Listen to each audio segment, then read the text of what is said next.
Good morning. Thanks for joining the webinar. My name is Julie Smith, and I'm the Executive Director of the Identity Defined Security Alliance. Just a few logistical items before we get started. First, we'll have some time at the end to answer your questions, so please submit them through the Q&A window throughout the session. We'll make sure to get to them at the end. We are recording this session, and you'll receive a link in a follow-up email. So you have an opportunity, in case you missed anything, to review or to forward on to those in your organizations that might have missed out on the presentation today. Lastly, in that same follow-up email, you'll receive a link to the slides. Before I turn it over to our speakers today, I wanted to introduce the IDSA to those who may not be familiar with the organization. Slide. Next slide, please. The Identity Defined Security Alliance is a nonprofit trade association. We were formally established earlier this year. Our mission is to help organizations reduce risk by raising awareness and providing expertise, best practices, and resources on identity-centric security. Our membership consists of 25 identity and security vendors and solution providers, as you can see here. We also have 6 customer advisory board members who represent the practitioner community and help guide us in our mission. Next slide, thanks. We work together to deliver on our mission in 5 ways. We enable cross-vendor collaboration, bringing identity and security vendors together in a neutral environment. We tap into the collective knowledge of the organization, including our customer advisory board members, to provide thought leadership through blogs, speaking at events, and webinars such as the one today. We come together to develop frameworks for identity-centric security that can help practitioners with strategies and roadmaps. We also provide a platform for forward-thinking customers, like LogRhythm, to share their success stories as we are doing today. And lastly, our ultimate goal is to provide a virtual community for sharing experiences and validation. Through the efforts of the IDSA, we hope to help you succeed in becoming more secure and ultimately reducing the risk of a breach. Next slide. Now on to our session. Our presenters today are James Carter and Erik Bartholomy from LogRhythm. James is the CISO and VP of LogRhythm Labs. He brings more than 19 years of experience working in corporate IT security and consulting for the Fortune 500 and US government. At LogRhythm, he develops and maintains the company's security governance model and risk strategies, protects the confidentiality, integrity, and availability of information assets, oversees both threat and vulnerability management, as well as the Security Operations Center. He also directs the mission and strategic vision for the LogRhythm Labs machine data intelligence, threat, and compliance research teams. And James is also a member of the IDSA Customer Advisory Board. Erik brings more than 25 years of experience working in corporate IT security and consulting for several Fortune 500 companies. At LogRhythm, he develops and maintains the company's security architecture, governance models, and risk strategies, and protects the confidentiality, integrity, and availability of information assets. The architecture and compliance program that he runs governs the security posture and security architecture at LogRhythm based on industry standards. And Erik is a member of the IDSA Zero Trust Technical Working Group. And now I'll turn it over to James and Erik to discuss their journey to Zero Trust. Yeah, thanks, Julie. Appreciate the opportunity to speak about something that Erik and I are both pretty passionate about. We started looking at Zero Trust. I think probably when I first arrived at LogRhythm close to 5 years ago, Erik was just a tiny bit after I arrived. He showed up, and we started talking about Zero Trust. So we weren't really, into it when John Kindervac and the folks from Forrester introduced it back in the mid, 2005, 2006 timeframe, but more so when Google successfully did an implementation of it called BeyondCorp. And really, the model and the information we're going to share with you today is an extrapolation of Google's BeyondCorp model into our zero trust strategy that we have at LogRhythm. Next slide. So just want to give you a quick overview about LogRhythm and probably some interesting points that make us unique from the perspective of being able to implement something like Zero Trust.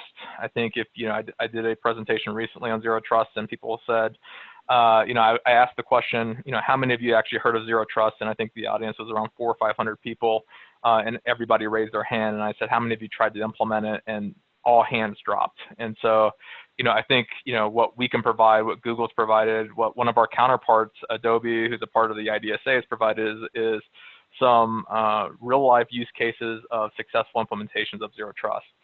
So when I look at it from a company size perspective, we're about 600 employees at LogRhythm. We do security software development, so the appetite for security is stronger within just baked into our corporate culture. And the level of friction and the ability for the company to cope with friction as we go through a transition is also up high, higher as well. The other part too that makes us unique is that we're heavy cloud and SaaS, meaning that we have a very small legacy footprint. So there's not a whole lot that I have to worry about that's on our prem. I've got a development environment that primarily uses Nutanix and QA systems and things of that nature. We do have Active Directory on-prem, but everything else, our core business operations, are all done through things like Salesforce and NetSuite and ADP and other parts, other SaaS type platforms. From an architecture perspective, and we'll break down why these pieces are important, as well as, sorry, Erik, can you go back, please? Why these pieces are important and the reason behind why we chose some of these vendors. But from an IAM perspective, Okta is our provider there, and we use them for both multi-factor authentication and single sign-on, and they're a massive component of our Zero Trust implementation. Privileged access management is something that we're still evaluating which provider we're going to leverage for that. Policy brokering, so there's no, for those that, if policy brokering is a new term, it's really how does it that you take these strong roles and identities and things of that nature and then broker the access appropriately. And so modern day CASBs can do this, but you can also do this with a combination of other products as well. We use ADP as a single source of truth. And so most companies out there still today use Active Directory as that single source of truth. So they, you have all your audits and everything else against Active Directory to show that, it's people that have the access they need are all included in there, and you validate that, on an annual or quarterly basis or whatever the case might be. But instead of, I don't trust Active Directory as a CISO. I've come to find Active Directory sometimes can get a little dirty. So we actually use ADP, which is our HR system, as a single source of truth. So ADP does all the auto provisioning, deprovisioning, assignment of roles, and then all the access gets brokered accordingly. And then certificate and attribute-based trust, mostly for devices. So whether it be a mobile device, a laptop, whatever the case might be. And we're looking at a product like VMware Workspace ONE to be able to handle that aspect of it for us. It's the same product Adobe uses for this. And then, of course, I'd be remiss to not let the world know that as a part of our Zero Trust model, all the monitoring, detection, and response capabilities is, of course, our LogRhythm UABA product. Next slide. So when you take a look at the Google BeyondCorp model, and in essence, the providers of Zero Trust that are out there, there are a few companies. There's one actually here local to our Denver area here that claims to be an all-in-one Zero Trust solution.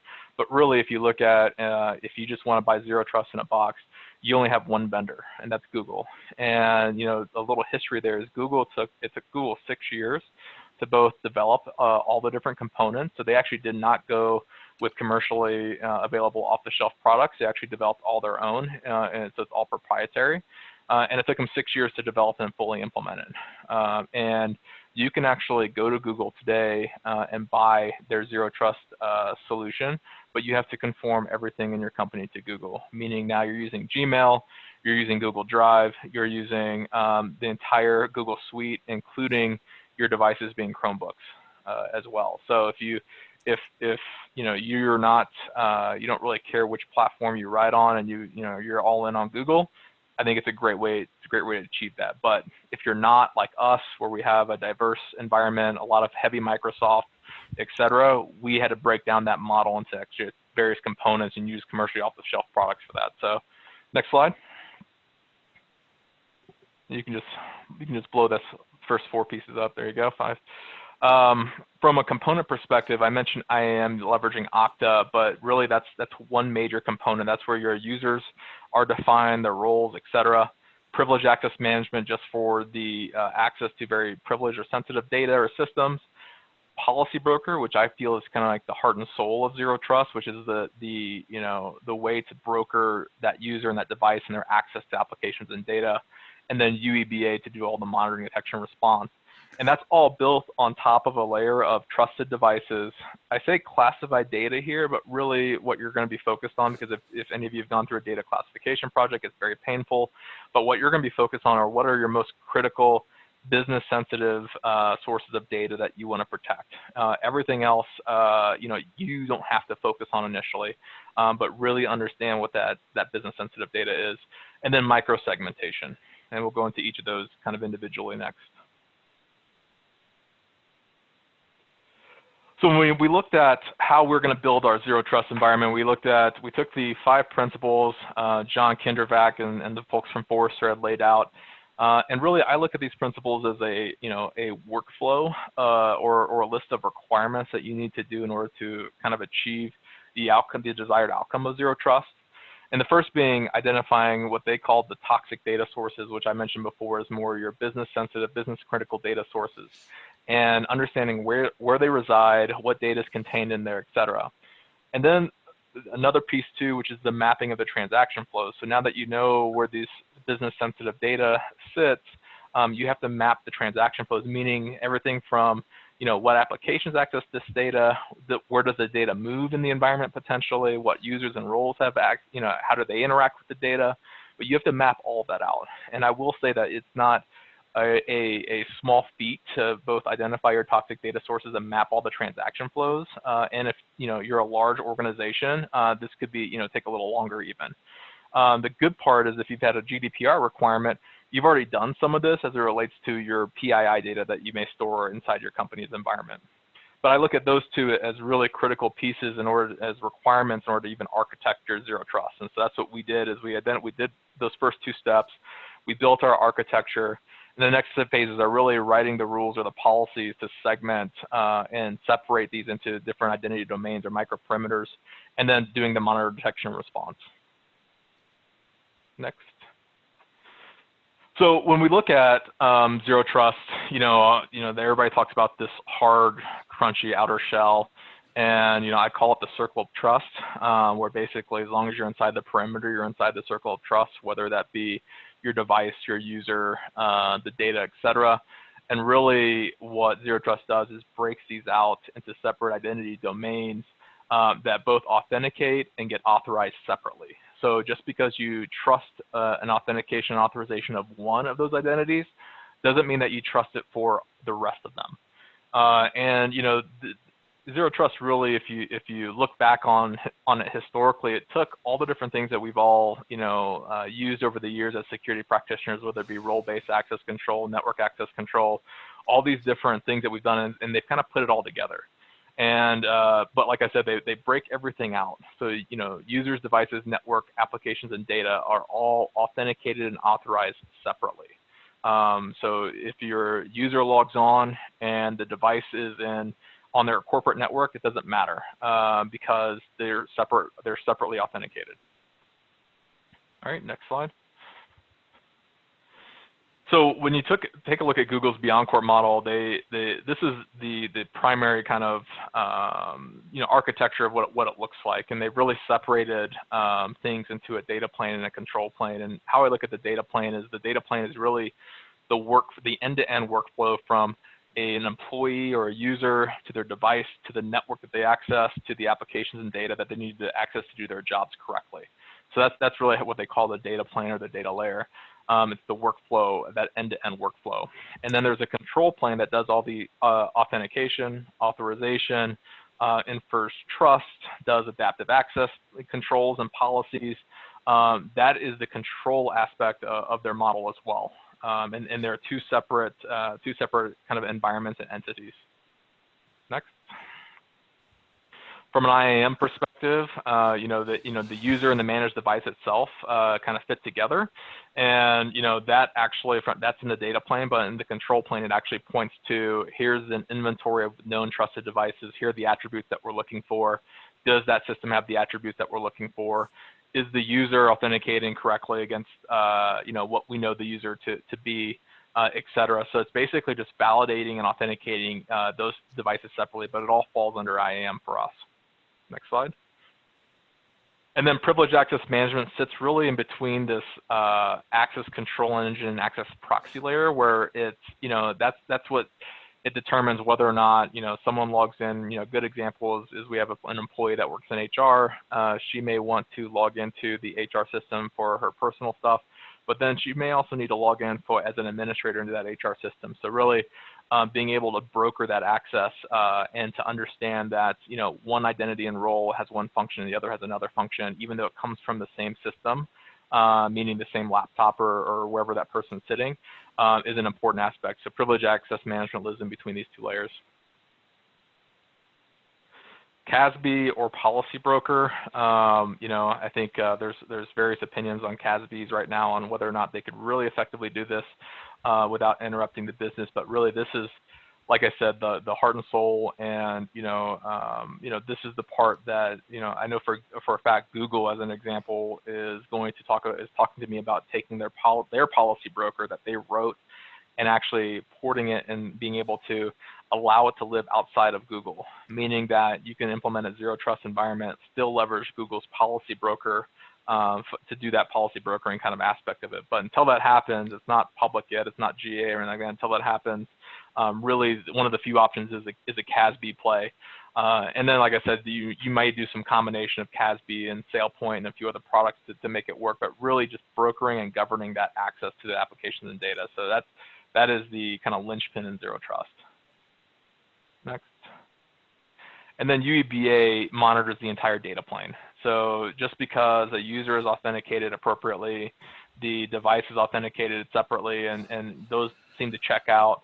If for some reason their network traffic doesn't look normal, or they're coming from certain locations, or whatever the case might be, the applications of data they're trying to access, they don't have rights to, or they're just any behavior shifts in any of these identity domains should be picked up as something to investigate and look at and monitor for, because they may be indicative of having one aspect of the zero trust, whether it's the user or the device itself being compromised, as an example, and you want to be able to implement certain adaptive controls based on that. So if you see the behavior shifts change where the user, based on the other indications that you see here, the different identity domains, it may look like the user is compromised. You may say, you know what, let me step up their authentication and force them to re-authenticate, but answer other questions, or reforce a push. But there's maybe some adaptive controls that you want to put in that are automated whenever you see this type of stuff happen. So next slide. And this is just kind of a high-level look at UEBA, but if you look at the center of it, really it's a combination of the identity domains that are out there, the application, the endpoint, the network, the user, and being able to monitor all the behavior. And the next layer is really around orchestration, and I think that's really critical for zero trust, just because if you look at the policy broker aspect of it, the one thing I forgot to mention is that the policy broker aspect, you want it to be as dynamic as you possibly can. So you don't want to have to manually write rules around roles and individuals and access if you can. If there's slight deviations where a role all of a sudden needs to be able to add this one system in because you're seeing this as a constant need, have it happen dynamically. And the same thing from a monitoring perspective in UEBA is you don't want to have to manually have your analyst respond and look into the fact of if the user looks like it might be compromised, right? So you want to leverage orchestration, automation, response capabilities around that.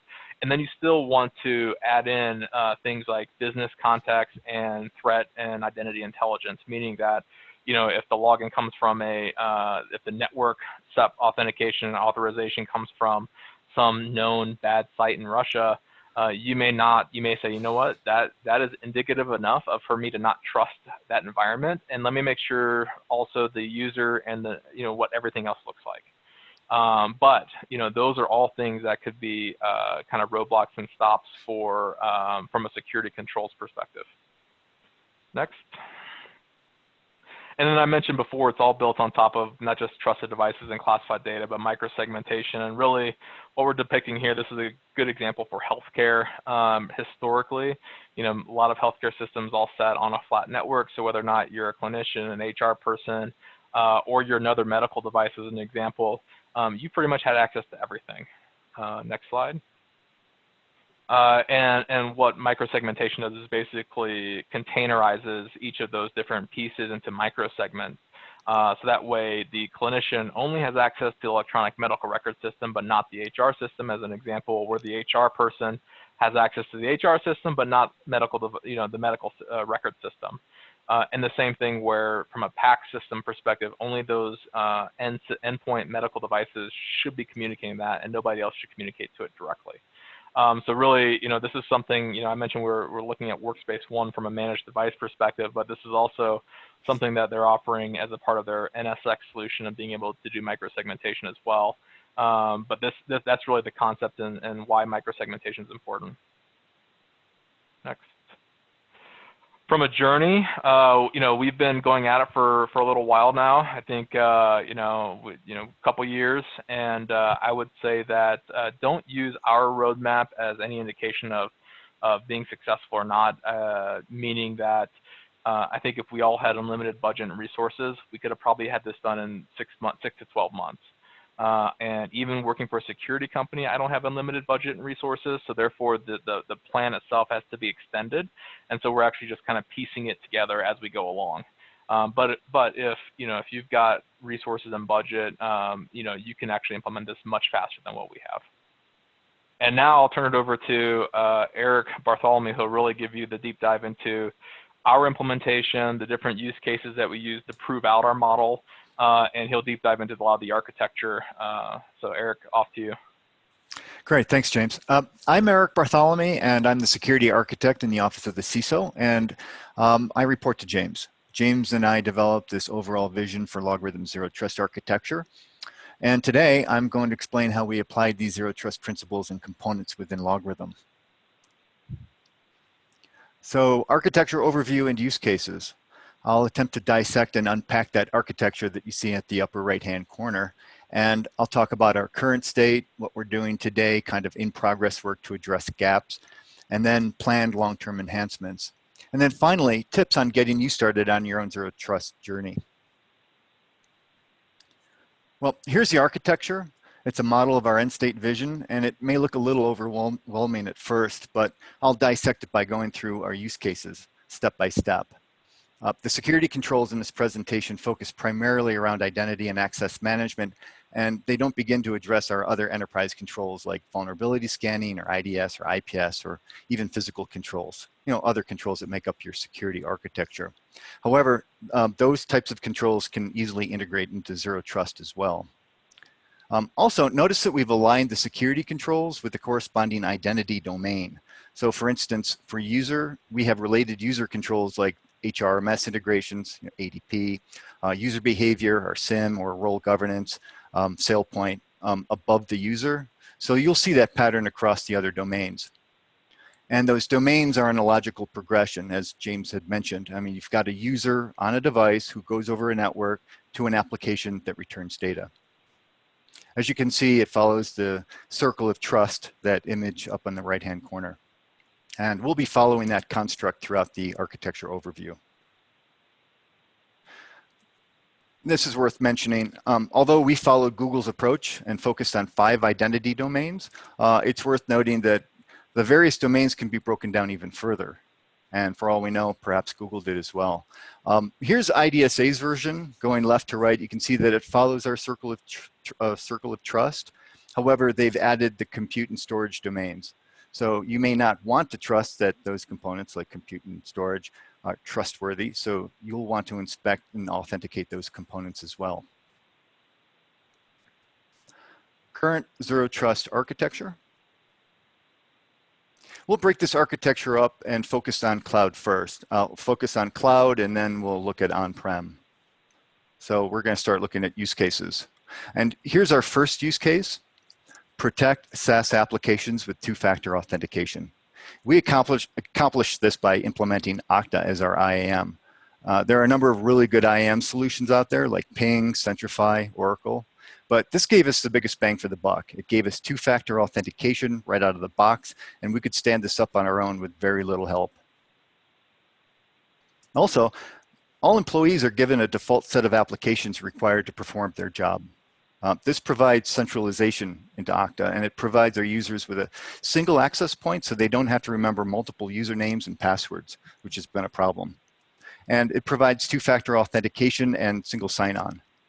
Also, it provides self-service password resets, auto-enrollment for new mobile devices, and it has a really good password manager that's included for no extra charge. Now, just building off of that use case, protect SaaS applications with two-factor authentication and monitor users for anomalous behavior. We implemented user entity behavior analytics with our own SIEM tool. And how that works, we pull logs from a number of sources across as many of those identity domains as we can. And we develop rules to identify anomalous behavior and then send an API call and revoke access or force step-up authentication to Okta. When I get to the slides regarding our future state, I'll discuss how we plan on using LogRhythm's new cloud AI service to accomplish this. The final current use case. Use our HRMS system to provision role-specific applications and permissions. Yeah, James had mentioned this. We integrated our ADP with Okta to make our HRMS system our single source of truth. It took us almost a year, but it's really good. When we board new employees or maybe an employee changes their role, we automatically provision them with the applications specific to their job. This is a great control. I mean, you only want to assign business critical applications, especially with sensitive data, to roles who have the authority and the entitlement to access that data. Conversely, if an employee is terminated and they're pulled out of ADP, well, their access is revoked within minutes, and that includes Active Directory, on-prem applications, SaaS apps, even badge access. Actually, we found out that auditors love this capability too. It's a really good control. Although this architecture is very thorough, we still have a few gaps to close, which I'll get into. So I'm going to spend a few minutes talking about our immediate in-progress efforts to address those remaining gaps. So the gaps. There's an ability for users to access sensitive data on their personal devices that are not managed or trusted. So we need the following use case, which is in progress. Allow only trusted devices to access critical resources and sensitive data. Well, one of the concerning scenarios that we have here at LogRhythm is that users have the ability to view email from O365 on their personal phones, and then they can download documents onto their phone. And hopefully it's not sensitive data. And here's another scary scenario. LogRhythm uses Box to store documents, and employees have the ability to install Box Sync on their home computer, and they can download documents that they have permissions to. And so think about that, accidentally downloading HIPAA data onto your home computer. And the employee may not be acting maliciously. In fact, they might be offering to work after hours, but they happen to have left their laptop at the office. So these are huge gaps when it comes to controlling and protecting data. But we can address these gaps by deploying a mobile device management solution or an MDM. And you can see I lined that MDM icon right above the managed service because it's related to device, that identity domain. So let's talk about MDMs. LogRhythm has been deploying Meraki's MDM and EDM on certain devices for a few years already, primarily our international employees that are issued LogRhythm phones. We haven't integrated this with Zero Trust solution yet, and we need to roll this out to our US-based employees. And there is a demand from our employees to use their own personal devices other than a company-issued laptop. We will allow employees to use any device, workstations, laptops, phones, as long as we ensure that the device is properly managed. We'll be replacing Meraki with either Workspace ONE or Microsoft's Intune. And we're currently conducting a POC, and we plan on having this rolled out by the end of the year. Notice in the diagram that red arrow pointing to the laptop now says trusted. I added this in here just recently. I wanted to talk about IDSA a little bit. The picture on the right-hand side is another way to represent that MDM use case. That big red arrow on the picture on the left, that's an integration between the Access Manager Okta and the MDM or UEM. And it's a common architectural pattern that can be reused. And it's a defined security integration by IDSA.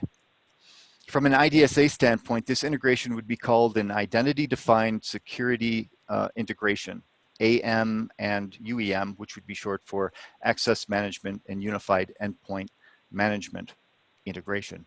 And we can walk through this just so you can see how this use case works. But we can integrate component, the Access Management plus Unified Endpoint Management. What happens?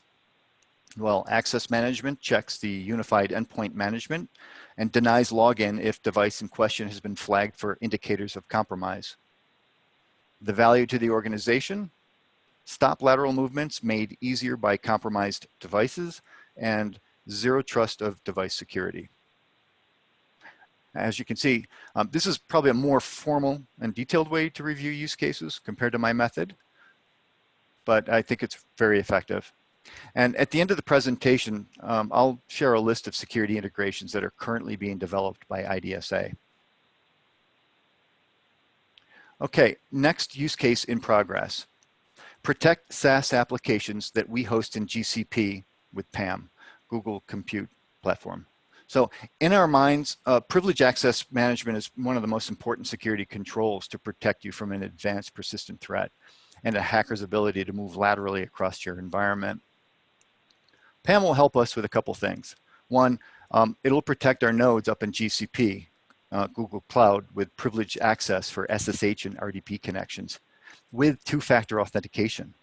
And we can use microsegmentation to protect extra sensitive servers. For instance, we can create a project or a community of interest around the data lab that only our data scientists have access to.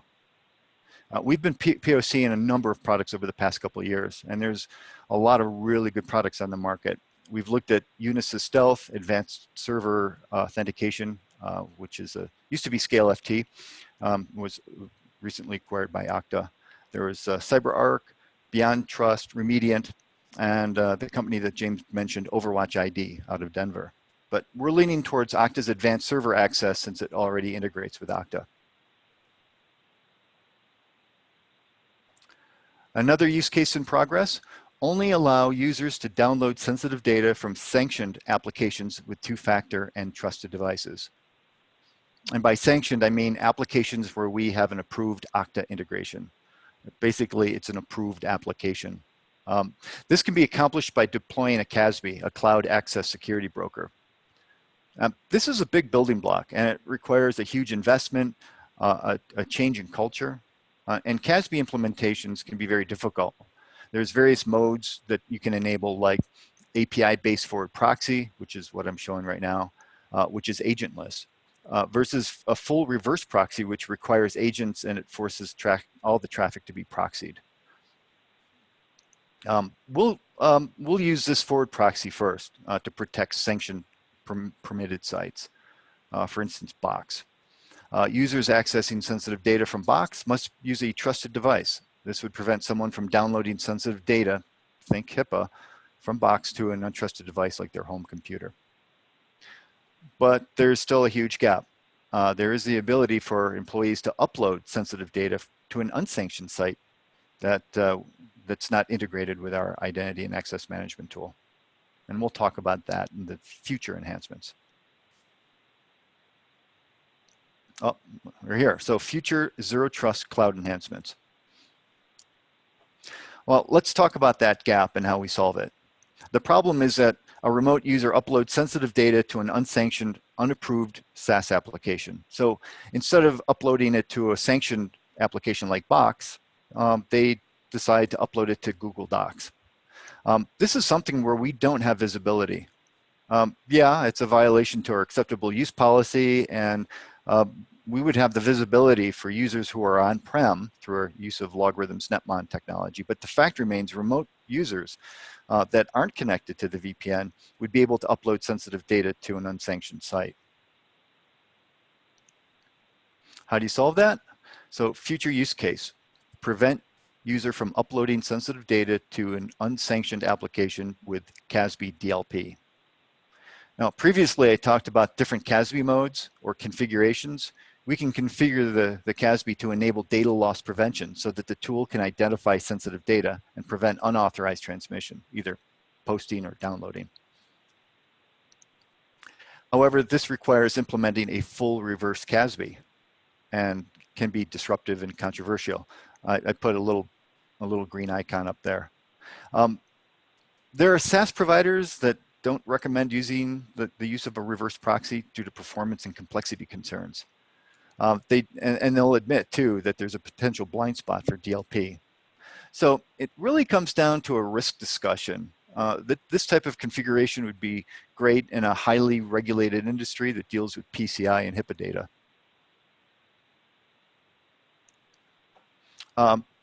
Future use case, integrate LogRhythm's UEBA and IAM to limit, deny access of users who exhibit anomalous behavior.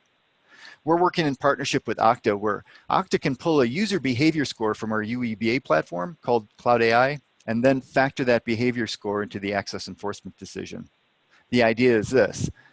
When John Doe logs into Okta, Okta calls Cloud AI for John Doe's user behavior score, and depending on the severity of the score, either access is granted or they're prompted for step-up authentication or access is denied. This architectural discussion with Okta is currently at a conceptual level. Future use case, develop our own policy engine to assess aggregate risk across all identity domains and enforce access. The control plane policy decision. So this is a control plane policy decision and access enforcement. If you look at the policy engine, we have that up above the CASB and Okta. I mean, this is the control plane. This is where all the policy takes place. And it's a part of the vision where Cloud AI can pull from the various identity domains and start making dynamic policy decisions. And this is exactly what Google does with their Beyond Corp model. And they have a policy service that they developed and use. And as James had mentioned, they've just made it available to the general public so customers can develop their own policy engines. And this is something that we're considering as well. Our final future use case. Use an identity governance tool to better manage roles and streamline access requests. We have a long-term plan to use SailPoint, which will improve control over user access to applications and data while streamlining access request process, basic workflow. To summarize Zero Trust for Cloud, I mean, there are roughly half a dozen technologies to protect cloud-based assets, but by comparison, the traditional cyber architecture of multiple layers of controls across the physical, perimeter, and network layer, you know, the onion, it's just really a small subset. Current on-prem architecture.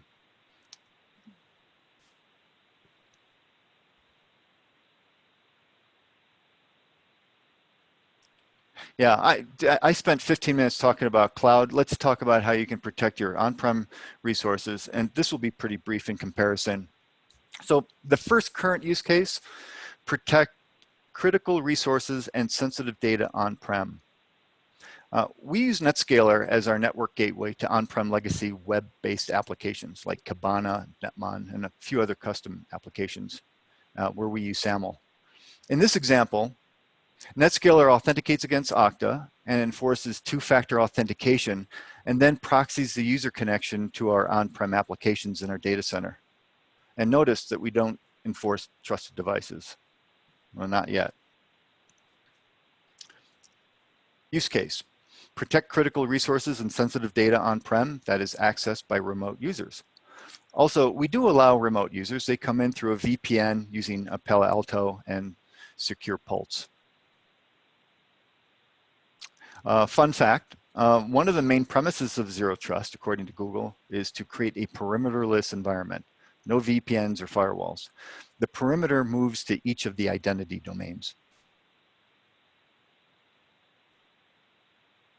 And well, also, since we're talking about Palo Altos, and John Kinderbach, the father of Zero Trust. He came up with the Zero Trust strategy when he was working for Forrester. And when he went to go work for Palo Alto, he was very influential in promoting the concept of network microsegmentation on Palo's next-gen firewalls. And this is still an option for on-prem protection, assuming you have Palos and you have a lot of legacy. And the way it works is this. You could use Palo's next-gen firewall to create a physical network segmentation, kind of that blue area. So you can take a small subset of critical applications and data, and then you put it into that microsegment, and then you write the policy right on that Palo firewall. We originally considered that approach too. This is what got us on the Zero Trust journey, that along with the Beyond Corp from Google. But we abandoned this idea due to the fact that we were becoming so cloud heavy, and there are many other options for us. But you can use your Palo Altos as your access gateway to cloud resources as well, using their technology called Global Protect. This is ideal for enterprises that have a lot of legacy. At one time, we had a lot of legacy ourselves, and it made more sense. But as I mentioned, we've been moving data and capabilities off to the cloud. And that's when we started looking at IAM players like Okta and Ping. What are we doing presently to address Zero Trust on-prem? So we're going to talk about in progress. Here's one use case in progress. Protect critical resources and sensitive data on-prem using privileged access management. I mean, the timing is good. Since we decided to go with the physical network, well, we decided not to go with the physical network segmentation with our Palos. We decided to use software-defined microsegmentation. So we have a number of servers within engineering, such as test, development, that we'd like to protect. We plan on using a PAM product to also allow us to micro-partition our continuous integration environment where only entitled users within engineering are permitted access based on role. As I mentioned in the cloud section, we're currently POCing a number of PAM solutions to protect our development environment, and we're leaning towards Okta's advanced server access. Next in progress use case, only allow trusted devices access to critical resources and sensitive data on-prem.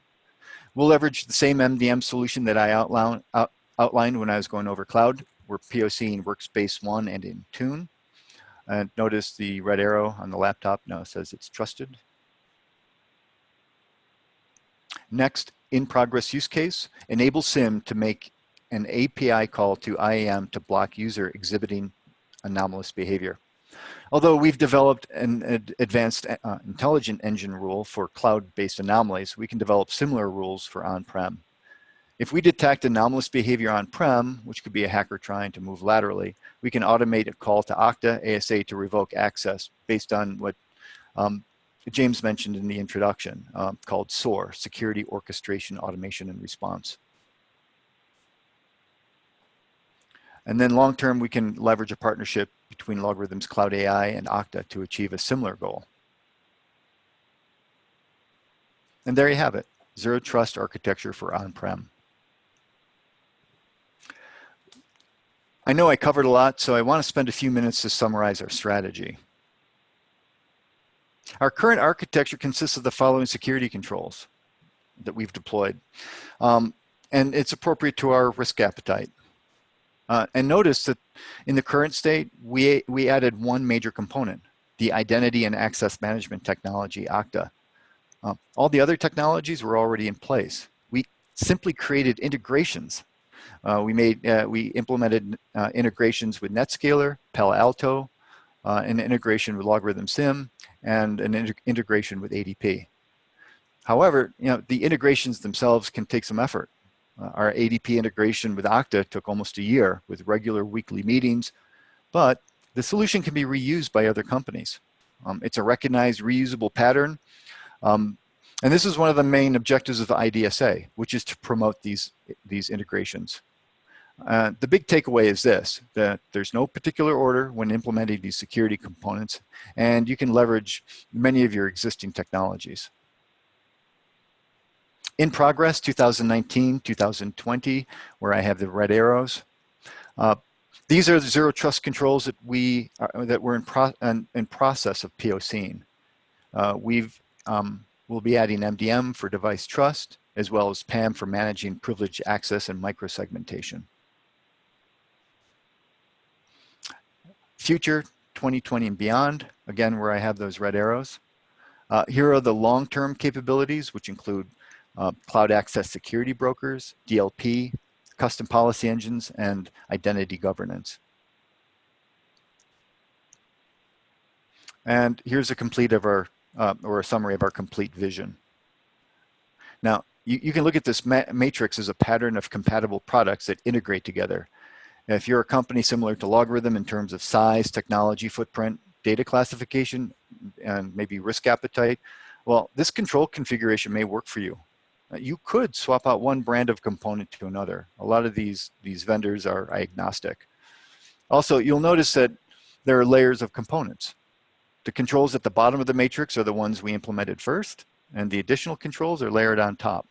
But just a warning that layers can add complexity, not only in terms of policy coordination, integration issues, but even latency. As I mentioned earlier, that the vendors discourage the use of proxies because of latency concerns. Also, if you want your architecture to conform to IDSA, you could expand this matrix to include security controls around compute and storage. Interestingly, I did a little mapping exercise. LogRhythm's identity control selection aligns with IDSA. And notice that our end-state architecture maps across IDSA's control framework. There are a couple areas where we have gaps, those little TBDs. We've got those red arrows. But those controls are on LogRhythm's long-term roadmap. So hopefully we've inspired you to pursue your own zero trust journey. So how do you begin yours? Before we conclude, here's a useful plan a few of us members at IDSA put together to help you guide you on your journey. It's not an official artifact, and it's something you can refer back to. The leftmost side talks about the various identity domains, the related IDSA identity controls, and the effort.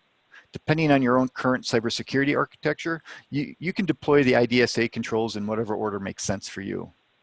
That last column, the far right, focuses on the governance behind the control set. And it's worth noting that these are the same steps proposed by John Kindervach, the person behind Zero Trust, and the same thing that Google adopted for their Beyond Corp. And we at LogRhythm use the exact same approach. Start with your data first, and then build out your controls outward where necessary. This really turns the whole traditional cybersecurity approach upside down. And this is what makes Zero Trust so intriguing. And it's a fun fact, cyber. We use that term all the time. We use cyber and cybersecurity, cyber crime, Cyber Monday. It was introduced in the military, and it typically refers to modern web technologies. But the word cyber comes from the Greek word kybernetes, which means to steer or to govern. So your security solution is as much about governance as it is about whiz-bang technology. And it always has been. As I mentioned earlier, here are some of the identity-defined security integrations that IDSA is currently developing. This is a great starting point for you to begin designing your zero trust architecture and begin your own journey. Consider potential integrations between your existing technologies to give you additional zero trust security. I'm going to step you through a useful architecture framework so you can understand how each of these identity-defined security controls relate to one another.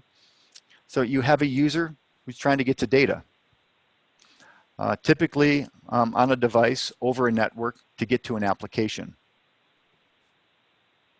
And then you've got your security components, your identity components, and your governance. Hopefully you can begin developing your security controls around the zero trust use cases. And this is my last chart. And it provides a rough idea in terms of cost and timing. I mean, this is from our perspective, but you might use it as a guide. It also includes a maturity index on the far right. The more zero trust controls that you implement, the more mature your journey. Year one, if you don't have one already, build out your compliance program. identify your data and map your critical flows. Basic asset inventory. But it's governance. And as James mentioned, it can be very difficult, especially if it's a big company with a lot of data. Year 2, many companies that are more cloud forward, like LogRhythm, want to protect their data in SaaS applications using SSO and MFA. Also, you may want to consider integrating your HRMS with your IAM, like we did with ADP, making that our single source of truth. And notice that just with simple governance, security awareness from year 1, and an IAM solution from year 2, you'll be about 50 to 60% there. Also, the self-service functions with a lot of these tools will ease the burden of your help desk, and the solution may pay for itself. Year 3, focus on PAM and MDM to only allow sensitive data to be accessed by trusted devices. And year 4 and 5, focus on CASB, prevent access to unsanctioned site and DLP. You'll need time to socialize this capability to your enterprise because it's viewed as being disruptive. And then close any other gaps. And one last thought. Notice that the curve at year 5, you'll notice that it never gets to 100%. You can put controls in place to ensure that the user access to data is commensurate with their role, but you can't trust what that person is ultimately going to do with that information once they have access to it. As they say, a layer 8 problem. Well, thanks for your time. I'd like to turn the presentation back over to James for a quick summary and some final words. Yeah, thanks, Erik. Go ahead and go to the next slide. Yeah, I think one of the areas we didn't get into in depth, though we have some material, so feel free to reach out to us afterwards on it, is around some of the both intended and unintended benefits of going zero trust. As Erik mentioned, for our particular use case, 60% of our IT help desk tickets were dealing with move, add, change associated with people. And so by us building that ADP integration, we actually get rid of that. So therefore, I'm not saying you get rid of your help desk, but 60% of their volume just went down. That was something that was interesting and also should be factored in if you're going to try to create the business case for zero trust within your company. The other part too is even though Erik had firewalls and VPNs still in the picture and Active Directory as mentioned throughout the presentation, ideally if you do this correctly, you don't have Active Directory anymore. I know that's a pretty radical concept to think about it since we've been dependent on it for decades, but obviously it all depends on, strategy is one thing, but execution is another. But if you execute this appropriately, you may be able to get rid of Active Directory, and you can definitely get rid of on-prem firewalls and VPN solutions and things of that nature. So you can recoup the cost associated with that and include it as a part of your business plan for zero trust. The other thing too is it's definitely not a silver bullet. I don't think it would be a silver bullet for security, but I think it's the best thing that we have today. I jokingly say that it's the Titanic model, and the Titanic in strategy and theory was a very sound strategy, but obviously the failure was in execution. But the Titanic is around the fact that if a breach to the hull took place, it would flood one compartment and not the entire boat. And really, when you look at a separate identity domain and how you authenticate and authorize it separately, it's the same concept where, you may have a user that gets compromised, you may have a system that gets compromised, but it shouldn't impact the rest of the organization. Or it should buy you enough time to contain it before it does. So it will never totally prevent an incident or potentially a breach, especially if it just depends on how you classify incident and breach. But it's the best that we've got today. And then, the 5 principles, I'm not going to reread those, but those are the kind of step-by-step, high-level instructions of how to get there. And, if we're going to be successful in doing ours, Google was successful, Adobe's been successful, a few others as well. It's not easy, probably, but it is definitely obtainable. So I'll close with that and hand it back over to Julie. Thanks, James. And actually, while I have you, then since we're about out of time, we did have a question come in earlier. I think you may have answered it, but I'm going to go ahead and put it out there and see if you have anything else to add. It's with respect to budget and resources, and where would you recommend we prioritize our efforts when we have neither unlimited budget nor resources. I know you talked about recouping the cost by shifting budget from one area to another. So I didn't know if you had any other kind of final thoughts, given everything else you've talked about, particularly in the last slide that Erik discussed. Yeah, I think if you kind of follow that flow that we did, where we go from the user to the managed device to the network to monitoring and detection and response, and so even if you follow that in a serial fashion, I think that'd be critical, because if you don't have the user stuff under control, it's a huge deal. And I think if you get the IAM piece and the user piece and even the managed device piece under control, now you've got a really strong framework of, I've got trusted users that authenticate separately from their trusted devices. And I think that gets you a long way. And then building, the ADP integration as an example, we built that, but I believe, unless Erik tells me there's some other reason why we can't do it, but I believe we can just share that. And so if you're a customer out there with Okta and ADP, you may not have to go through the heartache that we did trying to get that integration to work well, when we can provide that to you.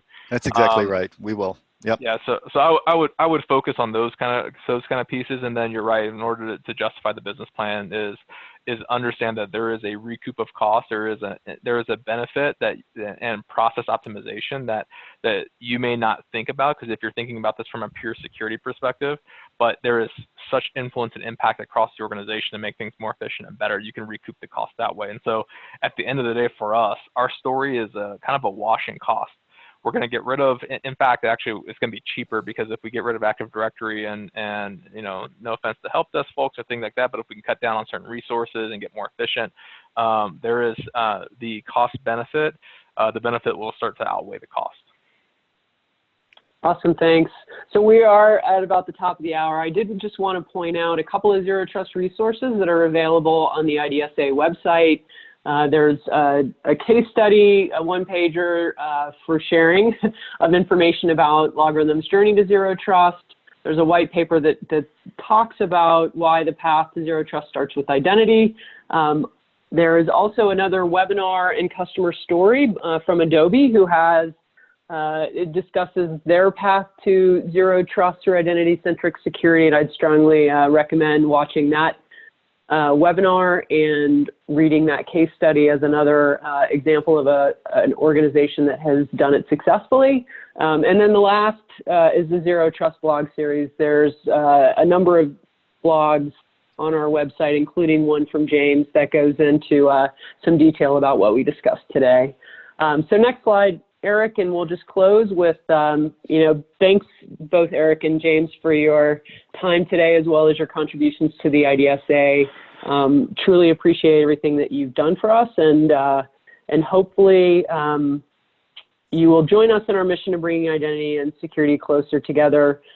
There is a community forum on our website, and we encourage you to comment and contribute as we work to solve this challenging problem of reducing the risk of a breach. So thanks again, everyone, for your time. Thanks, James and Erik. Have a great day.